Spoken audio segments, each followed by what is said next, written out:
se a história que a gente conhece da Bíblia não fosse uma linha do tempo, mas na verdade uma batalha vertical por um único ponto no mapa? A gente vai mergulhar hoje numa hipótese bem radical da teologia de impacto do teólogo Phil de Princeton.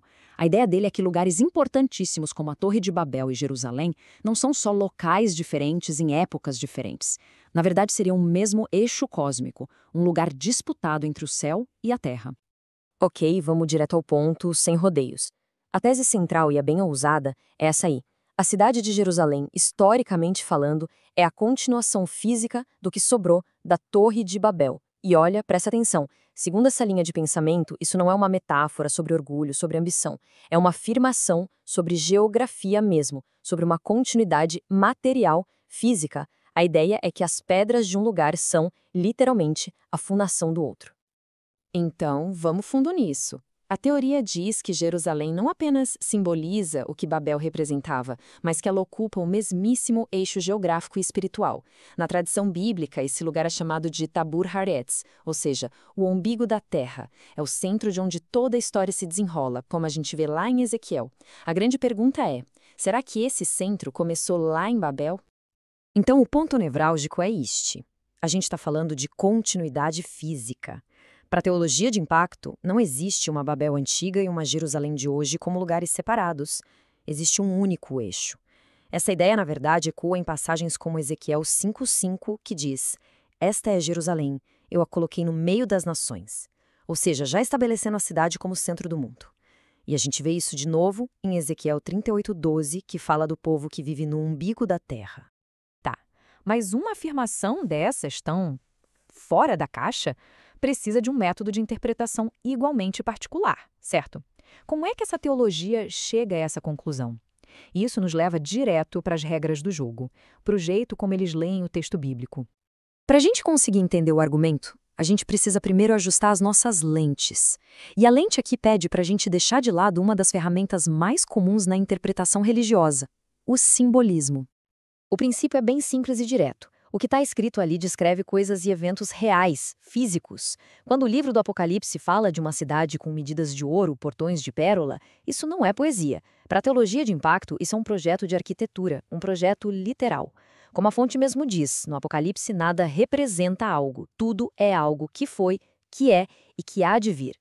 E aqui estão os pilares dessa abordagem.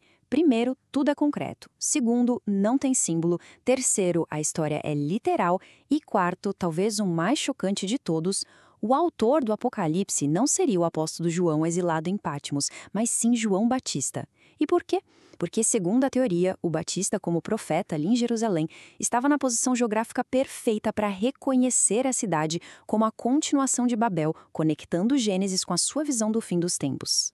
Bom, com essas regras em mente, vamos ver como a conexão entre Babel e Jerusalém é feita. A teoria argumenta que aquela pista deixada lá em Ezequiel, de Jerusalém ser o umbigo da terra, é finalmente confirmada pela testemunha ocular do Apocalipse, o próprio João Batista. Agora, a parte mais interessante aqui é que, para a teologia de impacto, João Batista não está fazendo uma alegoria. Ele está literalmente reconhecendo o lugar. Ele olha para Jerusalém da sua época, com o templo, com toda a sua ambição, e a identifica como a Babilônia do Apocalipse, a cidade herdeira construída sobre os alicerces de Babel.